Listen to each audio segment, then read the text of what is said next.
Baik, perkenalkan nama saya Nicholas Rian Prawira. Saya dari TRO 23 dengan 3 digit NIM terakhir 004.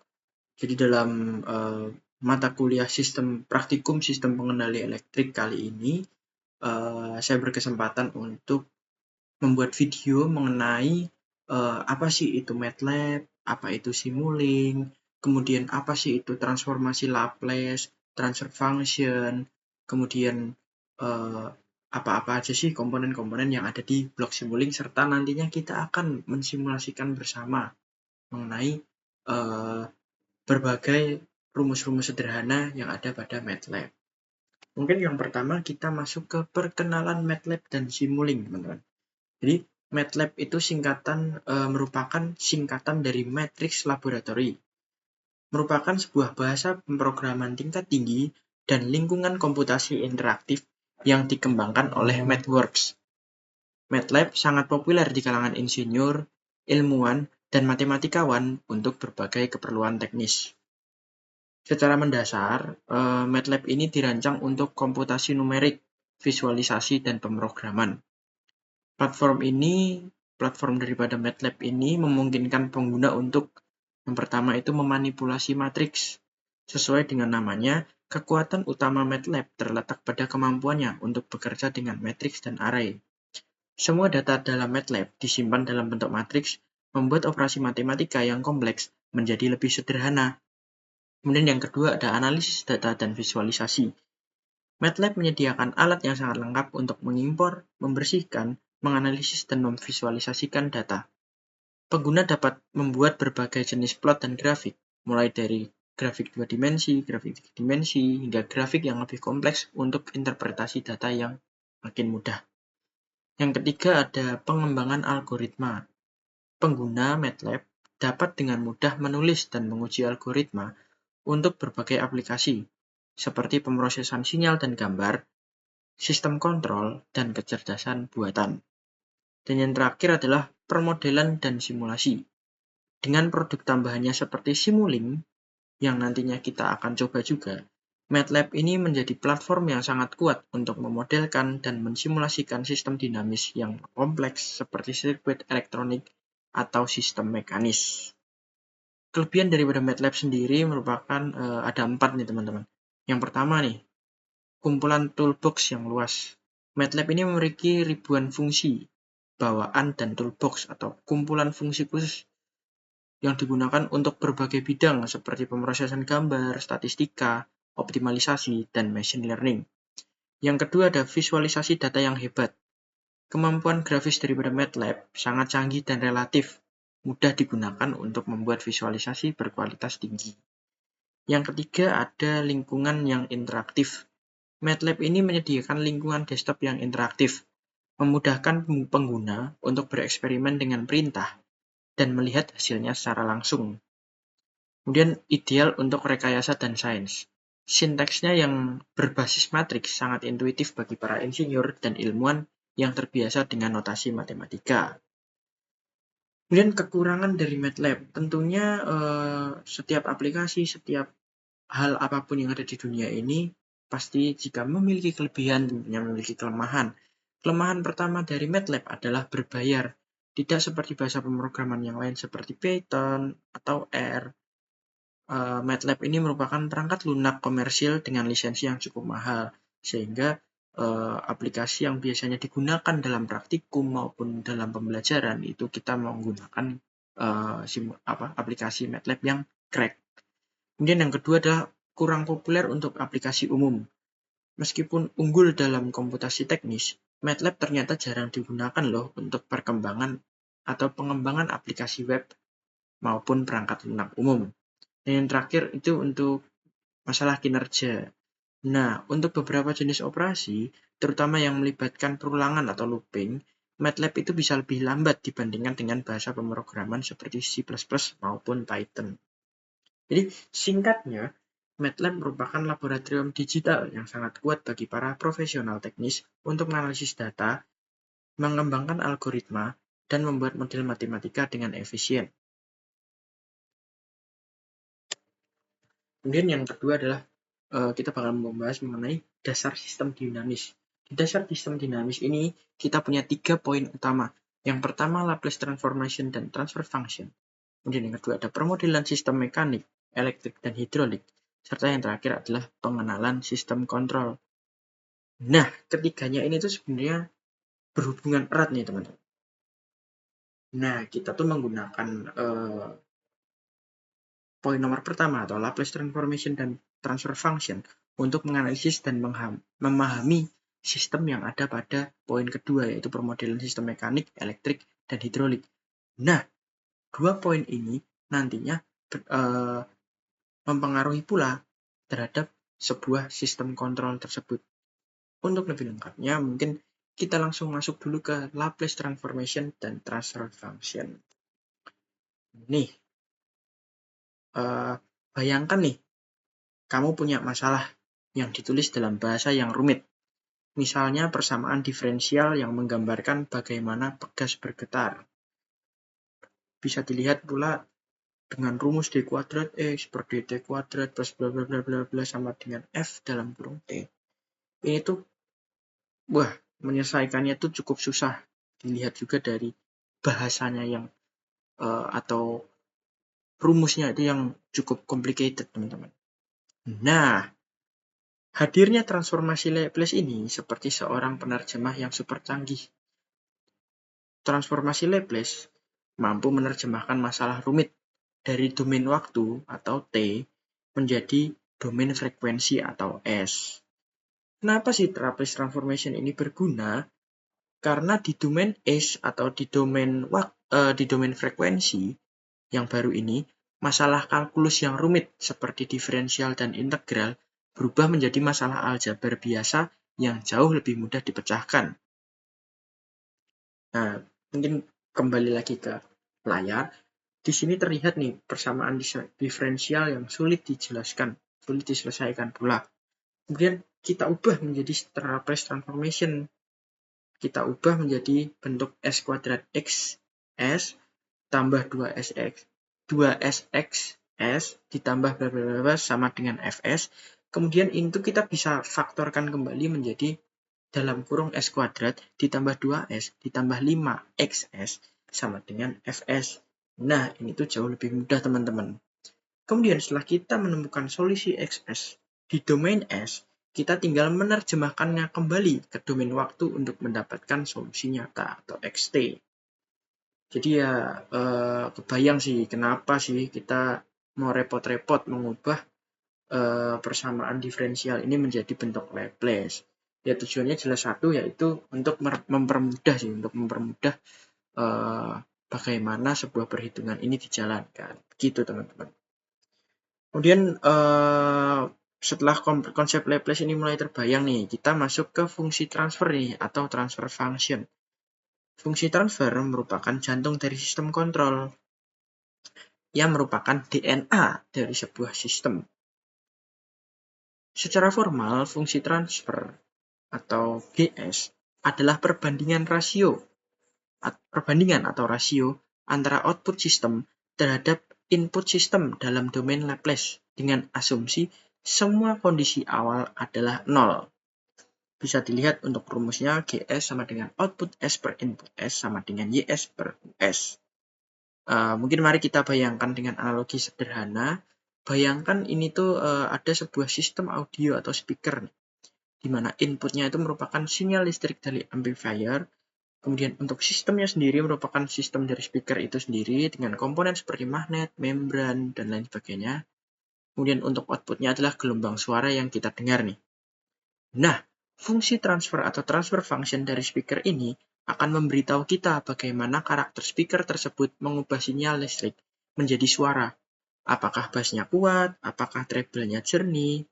Nah, semua karakteristik itu ditulis atau sudah tertulis di dalam fungsi transfernya. Nah, yang paling penting di sini adalah fungsi transfer ini hanya bergantung pada sistem itu sendiri. Atau di dalam sistem ini mungkin bergantung pada komponen-komponen internal yang ada pada analogi daripada speaker itu sendiri, teman-teman. Bukan pada inputnya maupun inputnya ini contohnya seperti sinyal listrik ya. yang seperti analogi tadi. Nah, speaker yang sama itu akan memiliki fungsi transfer yang sama. Entah mungkin nanti kamu memutar lagu rock atau lagu klasik nih, teman-teman. Tuh. Mungkin sekarang setelah menjelaskan mengenai transfer function, kita mungkin masuk ke permodelan sistem nih, teman-teman. Nah, implementasi daripada fungsi transfer di kehidupan nyata itu tuh ada kurang lebih ada 3 lah. Yang pertama adalah sistem elektrik, sistem mekanik, dan sistem hidrolik. Nah, disinilah tuh permodelan itu berperan, teman-teman. Prosesnya untuk permodelan daripada sistem sendiri itu selalu sama. Yang pertama itu tentunya kita mengamati sistem fisik, di mana kita tuh melihat komponen apa sih yang digunakan di sistem ini. Kemudian yang kedua ada menggunakan hukum fisika, di mana kita nanti akan menulis persamaan matematis yang menggambarkan perilaku sistem itu. Nah, biasanya persamaan matematis ini nantinya menghasilkan persamaan diferensial, teman-teman. Kemudian yang ketiga adalah lakukan transformasi Laplace. Nah, transformasi Laplace ini balik lagi ya tadi ya, kita mungkin rewind sedikit di mana kita mengubah persamaan diferensial nih dari domain waktu T ke domain frekuensi atau S. Kemudian yang terakhir adalah kita menyusun ulang nih. Nah, kita atur persamaan untuk mendapatkan rasio output S per input S. Nah, itulah fungsi transfernya, teman-teman. Mungkin yang pertama kita mungkin cari contoh dari sistem elektrik terlebih dahulu, teman-teman. Mungkin contoh daripada sistem elektrik ini merupakan rangkaian RC atau rangkaian resistor dan kapasitor. Untuk komponen tentu saja kita menggunakan resistor dan kapasitor. Kemudian untuk hukum fisikanya kita menggunakan hukum tegangan Kirchhoff. Nah, hukum tegangan Kirchhoff ini akan menghasilkan persamaan diferensial yang menghubungkan tegangan input dan tegangan output di kapasitor. Kemudian ada transformasi Laplace. Setiap komponen yang diubah bentuk S, resistor tetap R, kapasitor menjadi 1 per SC. Kemudian untuk fungsi transfernya setelah disusun ulang, kita akan mendapatkan nilai fungsi transfer. Nah, fungsi ini yang mendeskripsikan karakter dari rangkaian RC tersebut. Kemudian untuk sistem mekanik itu contoh sederhananya adalah mobil nih. Untuk komponennya tentu saja ada massa, pegas, dan peredam atau damper. Hukum fisikanya kita menggunakan hukum 2 Newton atau kita mengenalnya dengan F sama dengan M kali A. Nah, hukum ini itu akan menghasilkan persamaan diferensial gerak. Kemudian kita setelah menemukan hukum fisikanya, kita melaksanakan transformasi Laplace dan akhirnya kita memanfaatkan fungsi transfer nih, teman-teman. Kemudian untuk sistem hidrolik sendiri itu contohnya ada di tangki air. Nah, untuk tangki air ini komponennya tentunya tangki ya, di mana ada resistansi hidrolik dan kapasitansi tentunya. Terus kemudian untuk hukum fisikanya kita menggunakan prinsip kontinuitas, di mana debit masuk dikurangi debit keluar adalah laju perubahan volume. Nah, lagi-lagi ini tuh menghasilkan persamaan diferensial, teman-teman. Kemudian yang terakhir tentu saja prosesnya sama persis seperti tadi. Kita lakukan transformasi menjadi dari persamaan gerak itu kita ubah menjadi transformasi Laplace. Kemudian dari transformasi Laplace kita menemukan fungsi transfernya, teman-teman. Gitu. Dengan memiliki fungsi transfer nih, teman-teman, kita bisa melakukan banyak hal. Yang pertama adalah menganalisis stabilitas sistem, kemudian kita bisa melihat respons sistem terhadap berbagai jenis input, dan kita bisa merancang controller untuk mengubah sistem nih, teman-teman, yang berlaku. Gitu. Begitu untuk permodelan sistem, teman-teman. Kemudian kita masuk ke sistem kontrol itu sendiri. Jadi secara umum terdapat 2 sistem kontrol. Yang pertama adalah sistem open loop, dan yang kedua adalah sistem closed loop atau kontrol tertutup. Untuk sistem open loop bisa terlihat di bagian kiri layar, di mana gambarnya itu lebih sederhana ya, teman-teman, di mana kita input, terus kemudian nanti ada controller, kemudian ada plan atau aktuator, kemudian ada output. Nah, kemudian kalau kita lihat ke sistem closed loop, itu nanti ada input, terus nanti ada controller, terus habis itu setelah controller ada aktuator, kemudian nanti terbagi 2, teman-teman, setelah plan itu atau setelah aktuator itu terbagi 2. Yang pertama ada keluaran, kemudian ada yang masuk sensor. Nah, disinilah perbedaan antara sistem open loop dan sistem closed loop. Di mana sistem open loop itu dia tidak bisa secara otomatis mengubah output, di mana kita perlu ada controller terlebih dahulu ya. Kita bisa menggantinya. Kita baru bisa mengganti nilai output itu jika kita mengubah controller tersebut atau settingan controller tersebut. Nah, kalau closed loop kita bisa mengubah sistem itu berdasarkan controller, dan juga sistem closed loop itu sendiri bisa mengubah keluarannya sendiri sesuai dengan set point. Nah, di sini caranya adalah kita dapat masukan, terus kemudian ke controller ke aktuator. Nah, dari aktuator itu nanti pasti ada sensor. Nah, sensor ini yang fungsinya adalah untuk mengontrol, di mana sensor ini nanti mungkin membaca RPM, membaca suhu, membaca data, sehingga nanti dari suhu atau hasil data yang diterima oleh sensor itu dapat diolah oleh controller, sehingga controller dapat mengontrol output atau tentunya aktuator daripada sistem tersebut, teman-teman, sehingga keluarannya bisa disesuaikan gitu. Mungkin setelah membahas mengenai dua jenis sistem kontrol, mungkin kita langsung ke simulasinya aja sih, teman-teman. Jadi tadi itu saya sudah mempersiapkan beberapa simulasi ya, teman-teman, khususnya yang ada pada video pembelajaran kemarin. Mungkin yang pertama kita bakal membahas mengenai rangkaian dasar nih, teman-teman. Nah, untuk rangkaian dasar ini di sini ada 5 sih, teman-teman. Nah, ini mungkin aku tampilin aja dulu untuk namanya ya, biar kita nggak bingung, teman-teman. Casio Block M. Nah, komponen-komponen ini kita sudah masuk ke Simulink, teman-teman. Nah, untuk komponen-komponen ini tuh teman-teman bisa nyari di library browser. Teman-teman bisa nyari di bagian Simulink di sini. Kemudian teman-teman bisa cari di string atau source, teman-teman bisa nyari di sources sebenarnya, atau teman-teman bisa nyari di sini, misal Synwave. Kita enter, nanti dia bakal keluar Synwave dan lain-lain. Nanti untuk masukannya tinggal masukkan. Tuh. Mungkin ini karena untuk mempersingkat waktu juga, mungkin saya akan menjelaskan sedikit mengenai source block ini ya. Jadi source block atau blok sumber ini merupakan titik awal dari setiap alur informasi dalam model Simulink nih, teman-teman. Anggap saja source block atau blok sumber ini sebagai generator sinyal yang mensimulasikan semua jenis input yang mungkin diterima oleh sistem. Fungsi utamanya adalah untuk menginterogasi model daripada Simulink dengan berbagai kondisi untuk melihat bagaimana model tersebut merespon. Nah, input ini tuh bisa berupa sinyal sinus, atau sinyal konstan, atau sinyal step, sinyal random number, ataupun repeating sequence. Masuk ke simulasi, mungkin kita coba ke sinus wave atau sine wave. Seperti yang tadi telah dijelaskan, dengan input amplitude 3 cm dan frekuensi 1 dengan satuan radian per second, outputnya akan seperti ini, teman-teman. Nah, itu ini untuk amplitudenya 3 bukit 3, ini gelombang sinus, teman-teman. Nah, kemudian untuk gelombang step nih, teman-teman. Nah, untuk gelombang step itu step time dan final value. Nah, untuk step time ini tuh ketika misal dia di detik, ini untuk pilihannya kan 1 nih. Ketika dia di detik 1, dia nanti akan naik nilainya menjadi 1 nih, teman-teman. Final value-nya 1.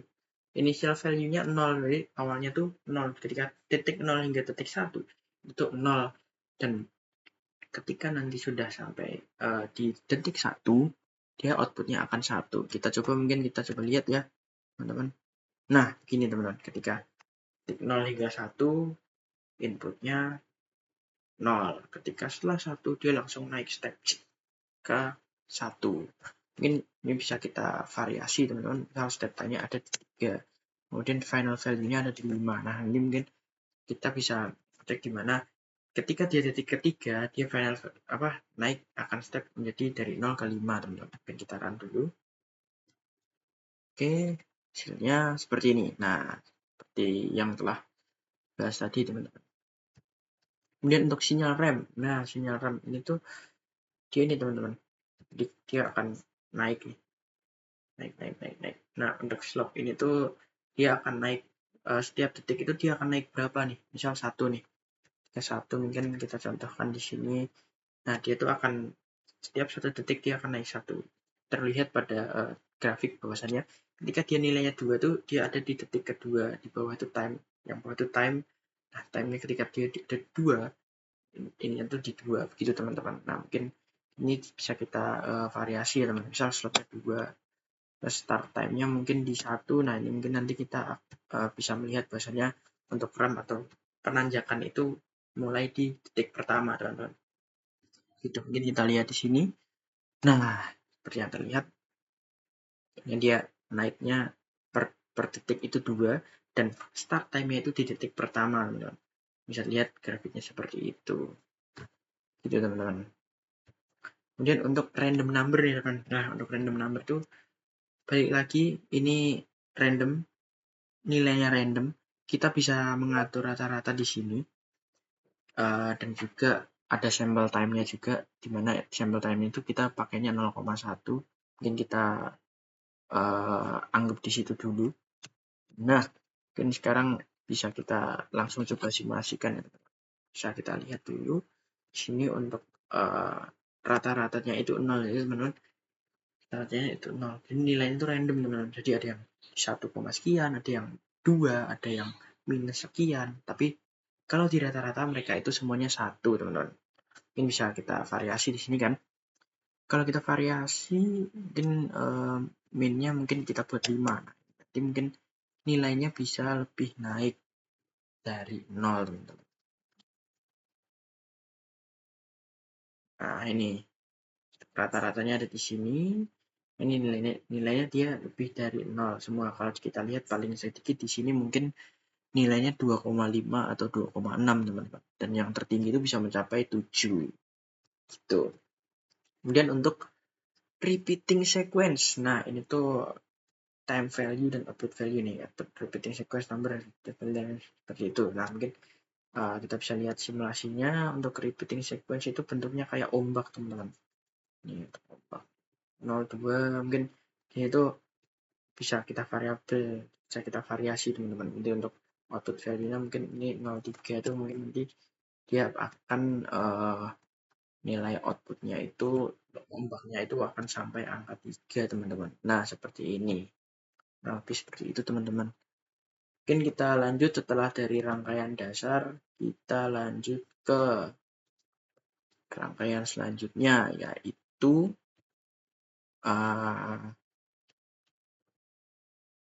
bentar teman-teman.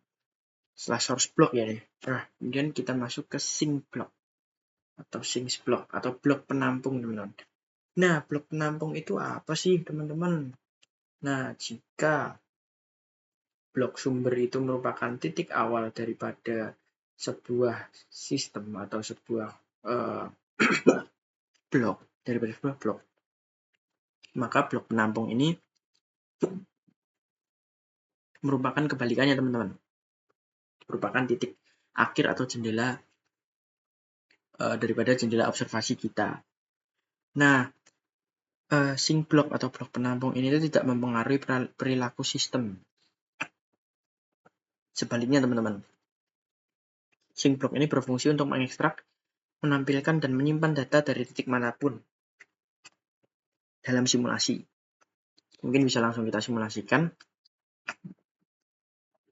Dan di sini terlihat ya, di sini ada transfer function, gain, derivative, sum, ada fungsi kontrol di sini.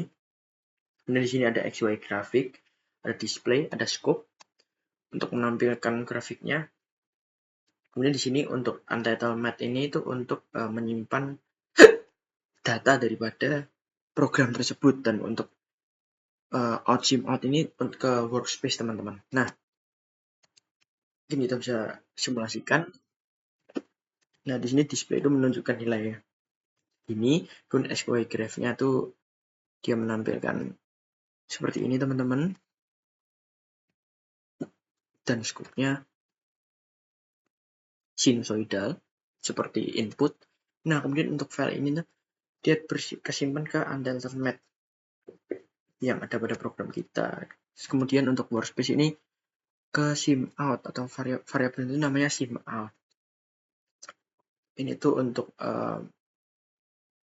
gampangannya menjadi salah satu fungsi lah output daripada Simulink yang ada di aplikasi MATLAB. Nah, pada SimBlock sendiri itu blok yang paling sering digunakan itu scope, di mana scope itu berfungsi sebagai oscilloscope virtual, memungkinkan kita bisa memvisualisasikan satu atau beberapa sinyal secara grafis terhadap waktu. Kemudian kita bisa memperbesar atau zoom in pada bagian tertentu untuk melihat detail nih. Nah, seperti itu teman-teman. Mungkin kita lanjut masuk ke Math Library atau operasi matematika. Di sini saya juga sudah membuat. Untuk komponen-komponen juga kita bisa mencarinya pada library browser. Di sini teman-teman. Nah, ini sudah aku kasih nama-namanya juga di sini. Nah, di sini yang pertama itu ada sub. Tapi sebelum itu kita masuk ke definisi daripada Math Library sendiri, di mana Math Library ini merupakan jantung komputasi daripada model Simulink kita nih.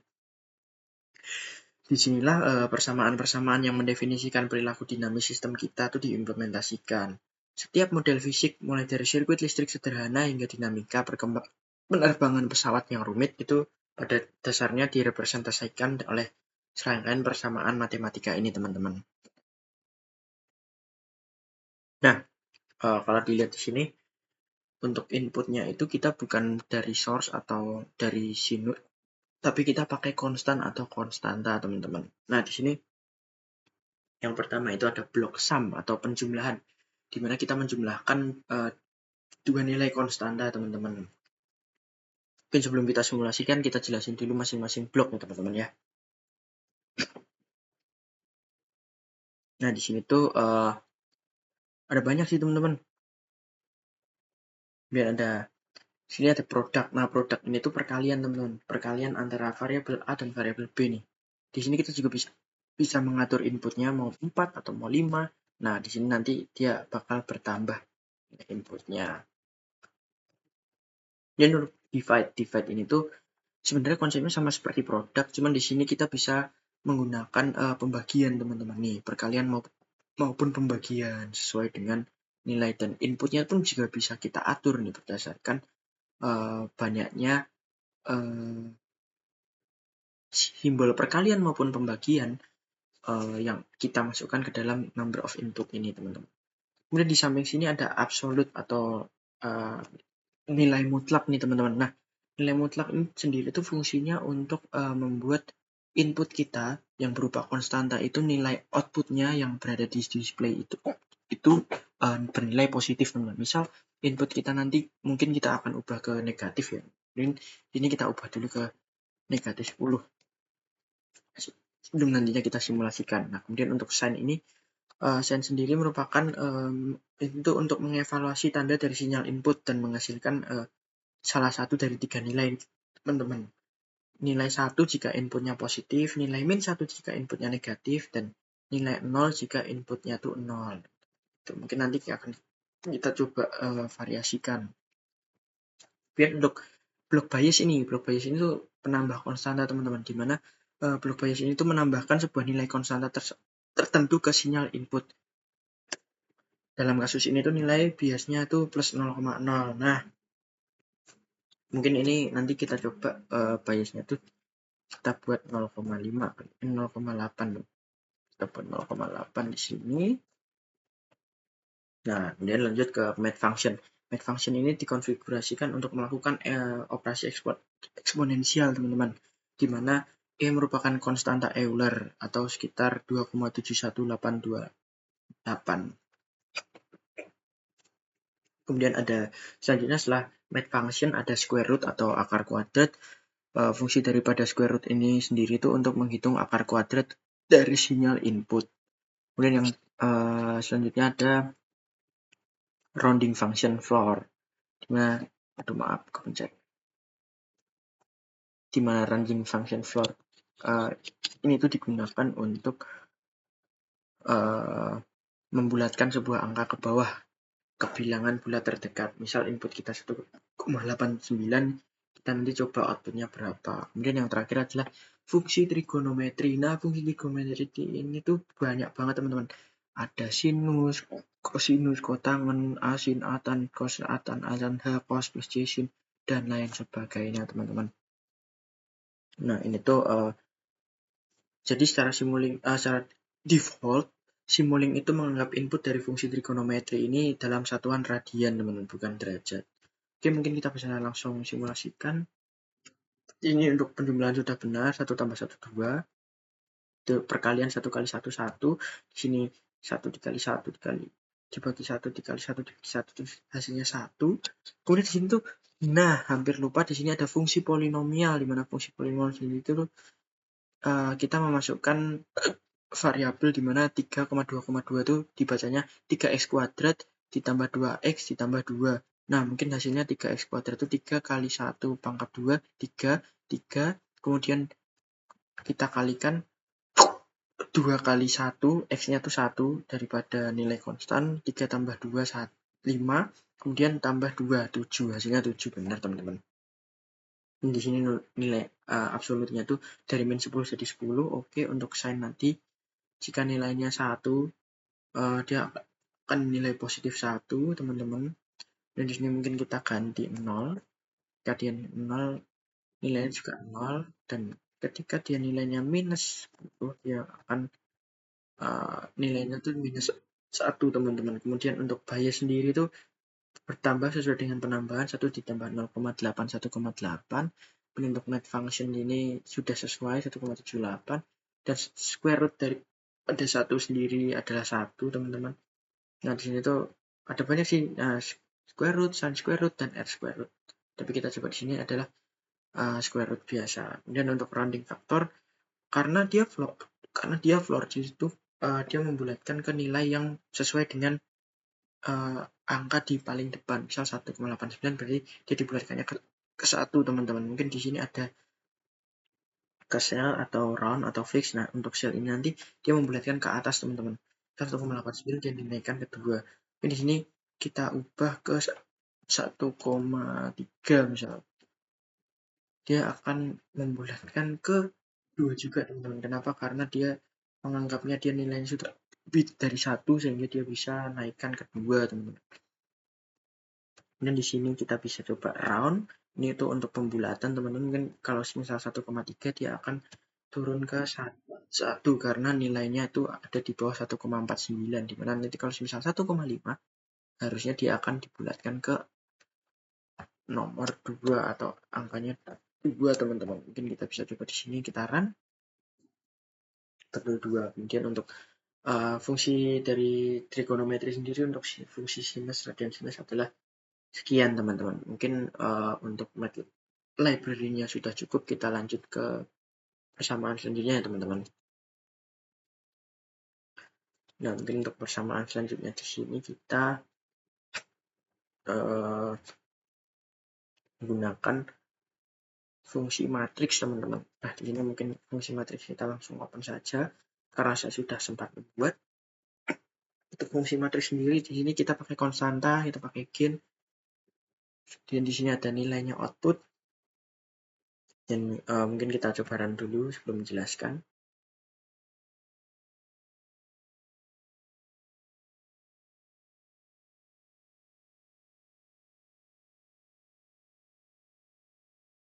Oke, di sini ini tanda-tanya mungkin kita akan melakukan sedikit modifikasi di mana kita akan membuat satu saja. Konstantanya itu kita buat satu saja, teman-teman. Satu baris saja, satu baris supaya bisa, teman-teman. Oke. Oh, maaf.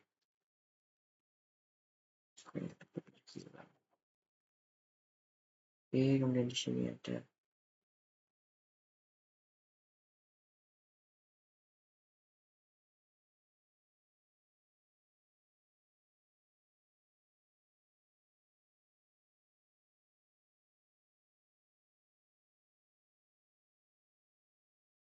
bubaran teman-teman. Nah di sini tuh sebenarnya tadi sempat error teman-teman, bahwasanya matriksnya ini tuh agak-agak ini teman-teman, tapi secara umum untuk hasilnya teman-teman ya. Nah ini kita bisa melihat untuk gain ini tuh ini multiplication pakai matriks UK. Jadi ini kita melakukan perkalian di mana daripada matriks yang kita ketahui pada konstanta itu kita lakukan perkalian teman-teman. Misal 1, 2, 3 itu kita masing-masing kita kalikan 2 untuk hasilnya 2, 4, 6. Kemudian dari 1, 2, 3 di nilai min max itu tuh ini kita bisa atur ya, min sama max ya. Nah, untuk nilai minus, nilai minimum itu 1 sudah sesuai, untuk nilai maksimumnya 3. Nah, untuk product of element ini tuh kita ini sih teman-teman. Product of element itu tuh kita kalikan teman-teman. Jadi kayak 1 kali 2 kali 3. Mungkin kalau di sini kita ubah nih misal variabelnya teman-teman 3, 4, 3 gitu kali ya. Nah, di sini untuk hasilnya nanti dia akan keluar berarti 18. Nah, itu. Terus kemudian untuk sum of element itu kita jumlahkan semua elemen. Ketika product of element itu tuh kita mengalihkan matriks, misal 3 kali 2 kali 3. Nah, kalau sum of element itu tuh kita menambahkan di mana 1 tambah 2 tambah 3 dari masing-masing nilai matriks, teman-teman. Untuk hasilnya seperti ini. Nah, terlihat dengan jelas, teman-teman. Begitu, teman-teman, untuk matriks. Kemudian sebenarnya balik lagi ya, matriks itu meskipun banyak sinyal ya dalam model sederhana berupa skalar atau angka tunggal. Nah, penggunaan vektor dan matriks itu menjadi sangat penting saat menangani sistem yang lebih kompleks, teman-teman. Mereka atau matriks ini tuh memungkinkan kita untuk mengelola sekelompok data terkait sebagai satu kesatuan, membuat model lebih ringkas dan lebih efisien, teman-teman. Untuk contohnya sendiri, kita sudah mengimplementasikan di mana kita memanfaatkan tiga ya, tiga vektor atau tiga matriks 3 kali 1. Untuk contoh nyatanya tuh misal kita ada di dalam robotika nih teman-teman. Misal ada posisi lengan robot 3 sumbu, itu kita dapat merepresentasikannya oleh sebuah vektor 1 kali 3 seperti yang ada di contoh saya. Kemudian di mana setiap elemen itu merupakan sudut dari satu sendi. Nah, alih-alih menarik 3 kabel sinyal terpisah di seluruh model, nah kita tuh dapat melewatkan satu sinyal vektor, teman-teman.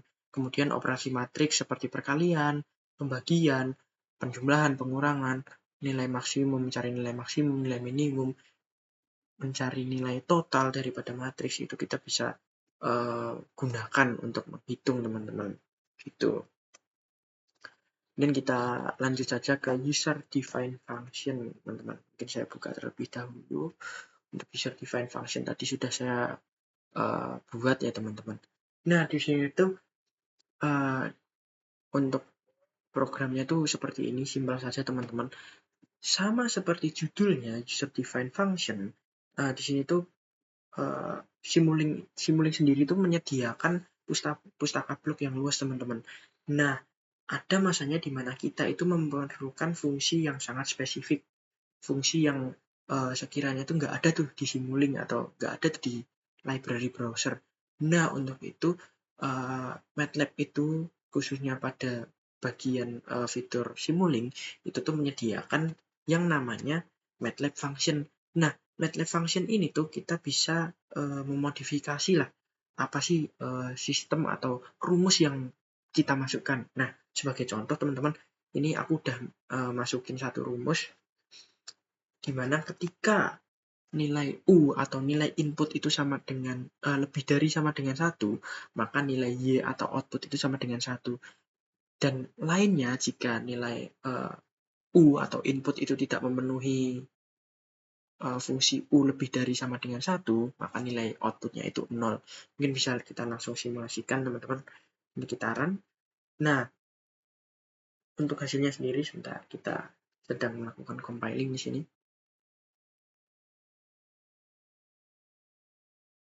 Nah, untuk hasilnya sendiri adalah 0. Kenapa 0? Karena input kita itu minus 5, sedangkan pada peraturan nilai U, nilai output atau Y itu akan 1 ketika nilai input itu lebih dari atau sama dengan 1. Jadi nilai input itu harus 1, 2, 3, 4, 5, dan seterusnya agar nilai output itu 1. Mungkin saya contohkan, kita buat 4 teman-teman. Setelah kita buat 4, setelah di-compiling, nah nilai outputnya adalah 1 teman-teman. Inilah fungsi daripada nilai user defined function. Ini kita bisa banyak sih sebenarnya. Kita bisa masukin misal u if atau mungkin kita bisa masukkan y sama dengan function u ya. Nah, ini misal u kali 2 misal, u dikalikan 2.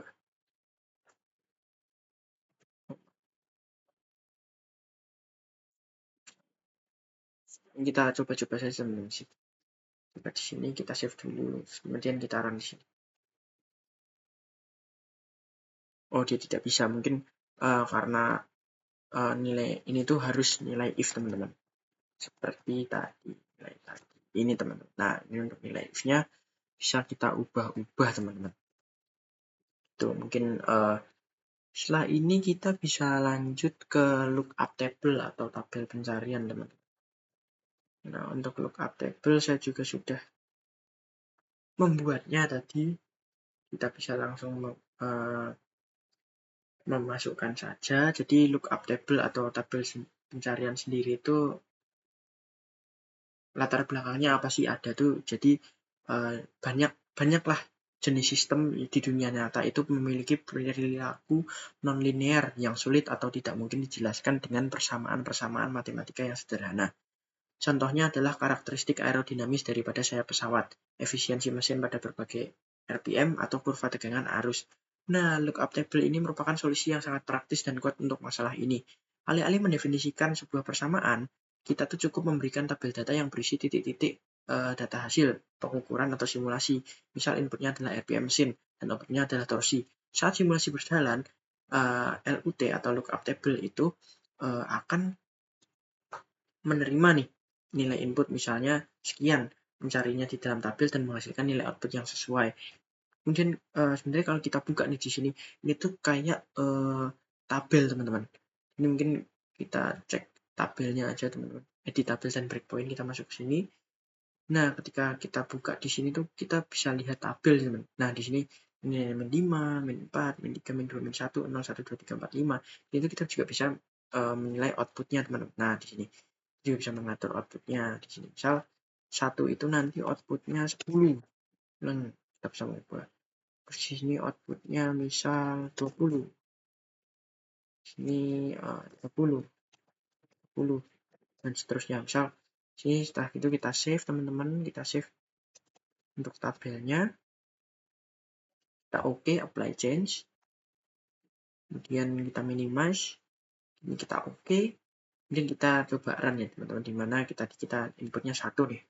Kita run harusnya outputnya 10. Kemudian ini 2, nilai outputnya juga 2 teman-teman. Nah, kalau misal nilai outputnya misal tadi minus 1 ya, minus 1 tadi kan kita belum ubah tuh. Kita belum ubah berarti nilainya sesuai dengan ada yang ada pada tabel awal. Ini min 1, 0,76 begitu teman-teman. Mungkin untuk lookup table itu tuh gampangannya ini tuh digunakan untuk ya memudahkan kita juga sih, sesuai dengan data. Misal kita mau mencocokkan nilai input real time sensor kita dengan data yang ada pada datasheet. Nah, kita bisa memanfaatkan fungsi ini teman-teman. Gitu. Kemudian kita masuk ke fungsi selanjutnya, di mana kita bakal membahas tentang mux, demux, dan bus teman-teman. Di sini kita buka terlebih dahulu untuk demux yang tadi kita silang saja karena kita sudah tidak pakai.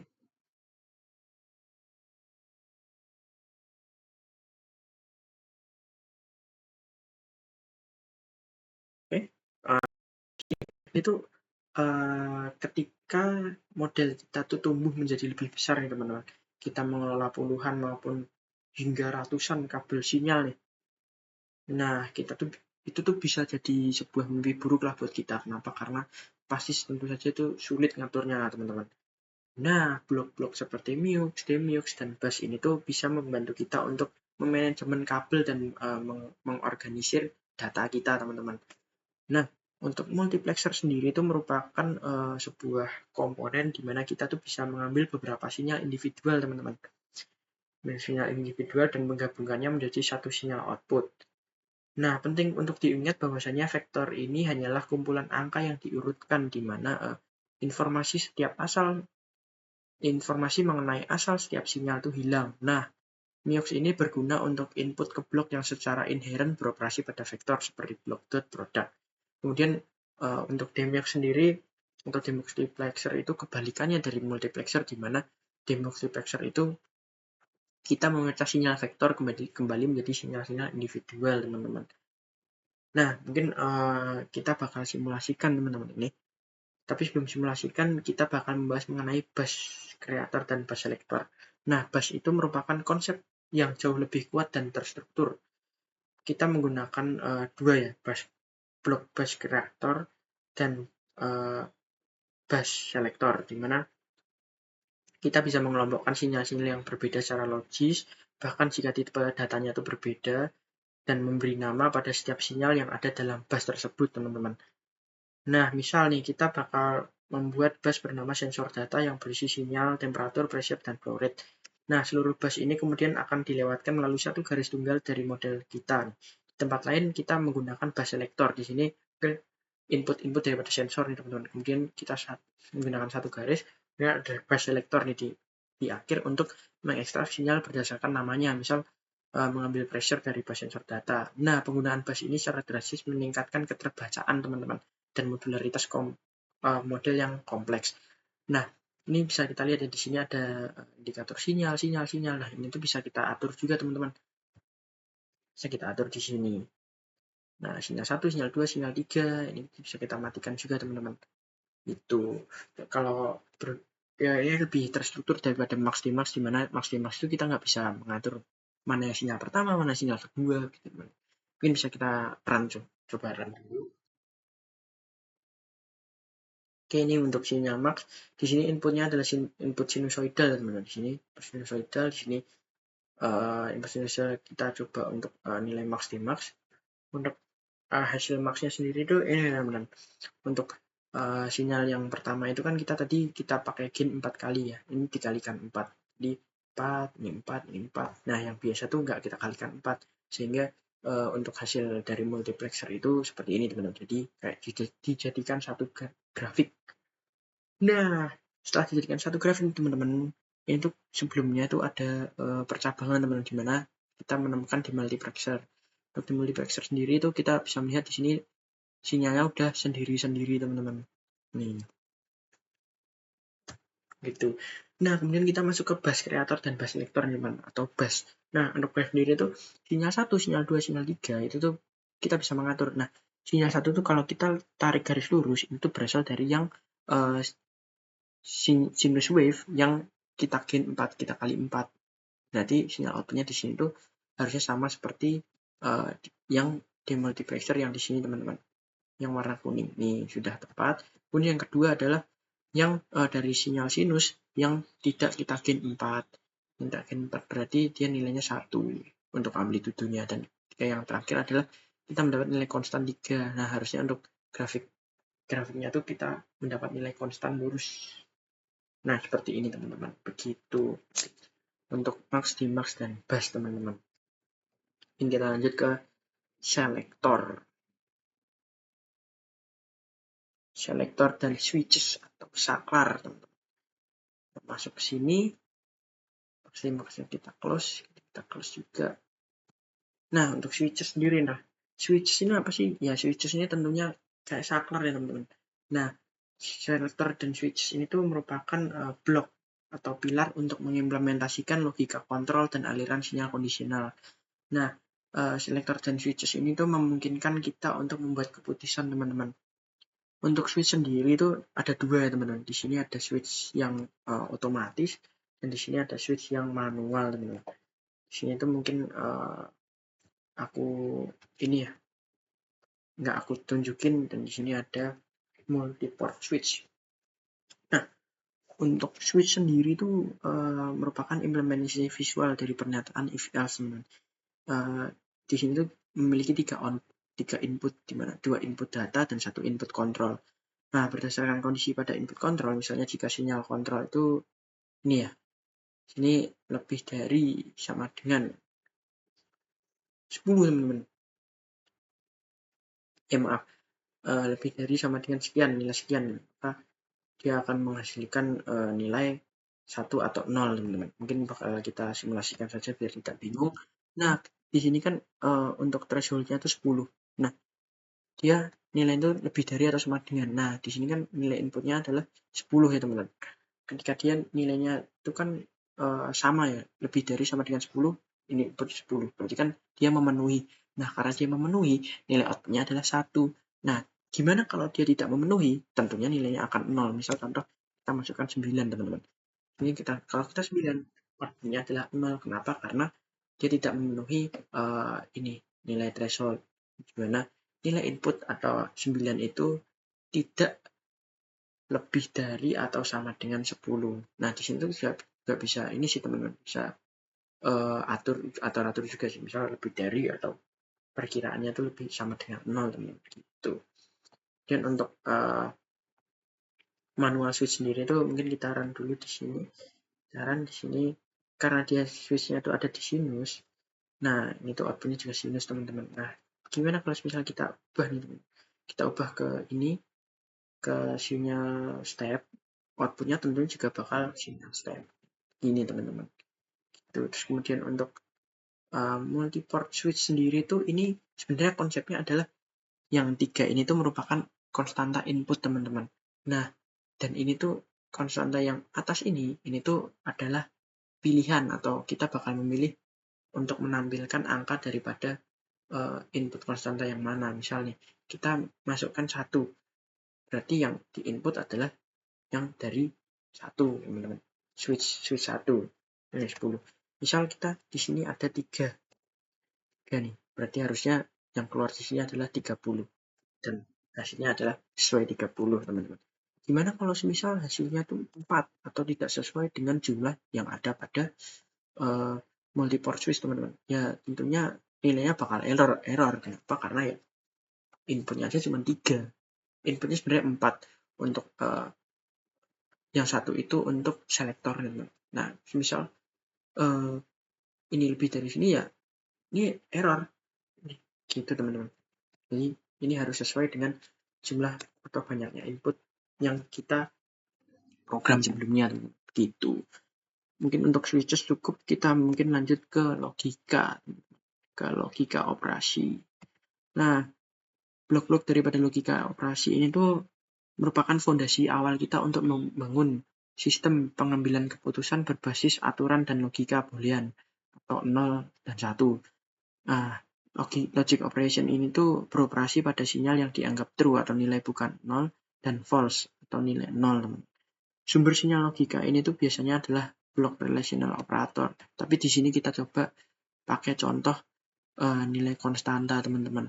Mungkin bakal kita simulasikan aja ya. Di sini ada logical operator di mana nilai n. Nah, nilai n ini tuh tentunya dia mendeteksi ketika dia mendapat 2 input yang bernilai ada nilainya, maka outputnya dia adalah 1 teman-teman. Kalau kita coba, nah ini 1. Bagaimana kalau misal salah satunya itu 0, misal 0 atau tidak ada inputnya, maka nilainya dia akan 0. Kenapa? Ini sesuai dengan logika n di mana ketika salah satu input itu tidak menyala atau nilainya 0, maka hasil outputnya akan 0 teman-teman. Nah, di sini kita juga bisa menggunakan operator lain-lain nih. Ada AND, OR, NAND, NOR, XOR atau XNOR atau NOT. Misal XOR atau exclusive OR. Kalau misal exclusive OR, jika nilainya input yang pertama 5 atau ada bernilai atau tidak ada nilainya dan input yang kedua adalah 0 atau tidak ada nilainya, maka outputnya di sini adalah harusnya 1. Kenapa? Karena exclusive OR. Di mana ketika exclusive OR itu dia akan mengeksklusifkan di mana output itu akan bernilai 1 ketika salah satu input itu bernilai 1 atau ada nilainya, sedangkan input yang lainnya adalah 0 gitu. Kemudian di sini ada relational operation teman-teman, di mana ini tuh gampangnya tuh ini kurang dari atau sama dengan, teman-teman. Misal ini satu itu apakah kurang dari atau sama dengan satu. Jadi input yang pertama itu apakah kurang dari atau sama dengan input yang kedua. Kalau misal iya, outputnya satu. Misal kalau ini kita buat 0 nih, harusnya kan dia nggak sesuai nih, maka nilainya adalah 0. Tapi ketika kalau misal ini adalah nilainya minus 8, dia harusnya sesuai, maka nilai outputnya 1, begitu teman-teman. Kemudian di sini adalah compare, yang selanjutnya adalah compare to constant, teman-teman. Compare to constant ini tuh ya, tapi sebelumnya ini juga bisa kita cari sih, kita bisa ini atur lah, dimana kita ini sama dengan ketika nilai input 1 atau input 2 itu nilainya sama, maka outputnya 1 dan berlaku seterusnya, teman-teman. Dan di sini ada compare to constant, teman-teman. Nah, ini operatornya juga bisa kita pilih sama dengan atau perkiraan sama dengan, kurang dari, lebih dari sama dengan atau kurang dari sama dengan. Mungkin kita di sini kita coba lebih dari, untuk constant value-nya lebih dari 3, teman-teman. Nah, ketika nilai input itu lebih dari 3, maka nilai outputnya harusnya 1, menunjukkan indikasi 1. Betul. Dan ketika ini kurang dari 3, misalnya nilainya 1, itu harusnya 0. Nah, begitu. Dan ini sebenarnya sama saja sih. Di sini tuh compare to 0, atau ya sama saja, ini compare to 0. Di sini lebih spesifik untuk nilai 0. Compare to 0 misal sama dengan 0. Nah, itu. Ini sebenarnya dua ini tuh sama. Cuman di sini kita bisa mengatur variabel atau constant value-nya, sedangkan yang di bawah ini kita nggak bisa, karena itu nilai value-nya tuh 0, konstantnya 0. Nah, yang bawah ini tuh jadi nilainya ketika nilai input itu kurang dari atau sama dengan 0, maka nilainya dia outputnya akan 1, teman-teman. Nah, karena ini tidak sesuai, maka nilai outputnya itu 0. Gitu, teman-teman. Tapi kalau misal dia nilainya misal 0 nih, teman-teman. Terus kemudian di sini kita ubah sama dengan 0. Ya udah, maka hasilnya juga dia 1, karena dia sesuai dengan yang kita input atau yang ada pada compare to nilai fungsinya sendiri, teman-teman. Gitu. Dan kita lanjut ke subsistem kali ya, teman-teman. Di subsistem di sini tuh agak apa ya? Mungkin kita buat, tadi sudah saya buat juga untuk sistem sederhananya. Jadi di mana subsistem itu berguna ketika kita tuh membangun model yang merepresentasikan sistem nyata nih. Model tersebut itu dapat dengan cepat menjadi sangat besar dan rumit, teman-teman. Nah, disinilah fungsi daripada subsistem, teman-teman, di mana subsistem ini bisa menjadi solusi utama untuk mengatasi kompleksitas atau keribetan daripada suatu program ya, dengan menerapkan prinsip modularitas dan hierarki. Nah, kita tuh dapat memilih nih sekelompok blok yang melakukan fungsi spesifik nih, misalnya semua blok yang memodelkan mesin DC lalu mengelompokkan menjadi satu blok subsistem dan lain-lainnya. Dan manfaatnya tuh sangat besar, teman-teman. Yang pertama itu keterbacaan, jelas kita lebih mudah untuk membaca. Kemudian yang kedua adalah reusabilitas, yang dimana kita dapat menyalin dengan mudah dan menempelkan subsistem yang sama di berbagai tempat. Yang terakhir adalah debugging, atau dimana jika terjadi masalah dengan mesin, kita tahu persis di mana masalah atau hal yang terjadi pada subsistem tersebut, teman-teman. Untuk sistem sendiri, caranya adalah gampang, teman-teman. Ini yang pertama, pastikan yang pertama tuh inputnya tuh kosong, outputnya juga kosong. Kenapa? Karena ini, teman-teman. Nih, ketika kita create subsystem, nah itu kita nantinya mengeluarkan membutuhkan input dan mengeluarkan output, teman-teman. Itulah kenapa di sini tuh kita tidak jangan diisi atau jangan ditambahin neko-neko, teman, ditambahin aneh-aneh, teman, sehingga dia bisa mengeluarkan ini. Dan ketika kita bisa buka nih dan yang terbuka seperti ini, gitu, teman-teman. Nah, mungkin kita masuk yang ke terakhir ya, teman-teman. Di sini tuh ada ini, teman-teman, yang kita buat baru aja di sini. Kita buat baru, kita buka MATLAB lagi. Di sini MATLAB 2023. Nah, M-Files itu tuh ini teman-teman, integrasi antara Simulink dan MATLAB atau lingkungan berbasis teks yang sekarang kita lihat ini merupakan salah satu kekuatan yang terbesar nih, kekuatan daripada MATLAB yang terbesar. M-Files atau script M merupakan perangkat yang mengikat keduanya, memungkinkan otomatisasi alur kerja simulasi secara penuh. Mungkin bakal kita contohnya secara sederhana, tapi sebelum itu saya akan menjelaskan daripada alur kerja yang umumnya terjadi. Yang pertama itu inisialisasi, di mana kita menjalankan sebuah script M-File sebelum menjalankan simulasi. Script ini mendefinisikan sebuah parameter model nih untuk memuat data input dari file dan mengatur konfigurasi simulasi. Inisialisasi ini tuh memisahkan data dari model sehingga kita dapat dengan mudah mengubah parameter tanpa harus mengedit diagram blok. Kemudian yang kedua ada eksekusi, di mana selama simulasi blok MATLAB function dapat memanggil fungsi-fungsi lain yang telah kita tulis dalam file terpisah, sehingga hal tersebut bisa mendorong praktik pemrograman yang baik dan penggunaan kembali kode. Dan yang terakhir ada pasca pemrosesan atau analisis, di mana setelah simulasi selesai dan data telah disimpan ke dalam workspace menggunakan block to workspace, kita dapat menjalankan script M-File kedua, di mana script ini mengambil data output secara otomatis menghasilkan plot untuk laporan, menghitung matriks saja, dan membandingkan hasil dengan target desain, teman-teman. Mungkin di sini saya akan memberikan simulasi sederhana, di mana kita misal kita menginisialisasi atau membuat variabel A, di mana variabel A merupakan itu nilainya 7, teman-teman. Kemudian variabel B itu adalah 6. Enter. Ketika kita enter dalam workspace itu kita sudah melihat di sini ada dua variabel. Ini misal kita masukin X sama dengan 6 titik koma. Kemudian di sini ada Y sama dengan 9 dan Z adalah 1, koma. Nah, di sini kita bisa lihat untuk X, Y, Z, AB itu kita sudah masuk di workspace, teman-teman. Ini tuh anggap ini tuh sudah tersimpan. Kemudian di sini kita simpan mungkin MATLAB Math. Kemudian kita coba masuk ke Simulink untuk mencoba simulasi ini, teman-teman. Untuk simulasinya sederhana saja, kita mungkin masukkan konstanta sebagai input, search di sini konstanta, kemudian kita memerlukan gain,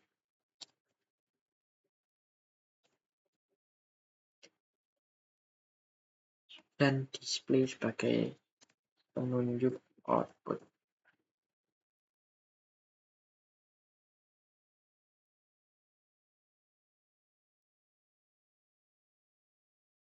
Nah, cocok. Oke. Di sini, nah, mungkin kita di sini bisa memanggil nilainya. Misal A, kita panggil A. Otomatis dia nanti gain kan dia pengali, teman-teman. Misal kita run, harusnya untuk nilainya adalah 7 sesuai dengan nilainya. Misal di sini A-nya 7. 1 dikali A-nya sama dengan 7. 1 kali 7 sama dengan 7. Ini kalau di sini kita ubah nih, misal nilainya 8. Ini 8 kali 7 hasilnya adalah 56 gitu. Ini di sini bakal kita ubah ke Z mungkin. Nah, hal yang perlu diingat adalah di sini tuh variabel itu sangat mempengaruhi ya, teman-teman. Gimana ketika kita salah, misal harusnya hurufnya itu caps lock, kita nggak caps lock, atau hurufnya harusnya kecil tapi kita caps lock, itu tuh akan membuat error, teman-teman. Seperti contoh di sini adalah Z, di mana Z yang kita definisikan pada file itu adalah Z huruf kecil. Jadi misal kita sudah ubah menjadi Z huruf kecil, kita akan coba di sini harusnya outputnya adalah 8. Nah, terlihat di sini outputnya daripada Simulink adalah 8, teman-teman. Mungkin ini adalah simulasi sederhana daripada M-Files, teman-teman. Nah, M-Files sendiri di sini kita bisa memanfaatkan banyak banget sih, teman-teman. Mungkin di sini kita bisa memanfaatkan variabel, bisa memanfaatkan ini, itu, dan lain sebagainya. Atau mungkin sebuah sistem fungsi, di mana kita bisa langsung, nantinya bisa kita masukkan ke dalam gain ini, teman-teman. Gitu. Mungkin penjelasan saya cukup sekian. Terima kasih banyak sudah mengikuti penjelasan saya dari awal hingga akhir dan penjelasan simulasi saya. Sebelumnya mohon maaf karena di sini ada situasi di mana ketika simulasi berjalan itu ada error sehingga saya harus mengulangi dan durasinya menjadi agak lama karena penjelasan saya yang cukup kemana-mana ya teman-teman, sehingga sekali lagi saya mohon maaf jika ada tutur kata juga ataupun perbuatan yang secara sengaja maupun tidak sengaja saya perbuat. Mungkin untuk tugas daripada video kali ini cukup sekian. Setelah ini saya tutup. Terima kasih banyak sudah menonton dan sampai jumpa di video selanjutnya. Dadah.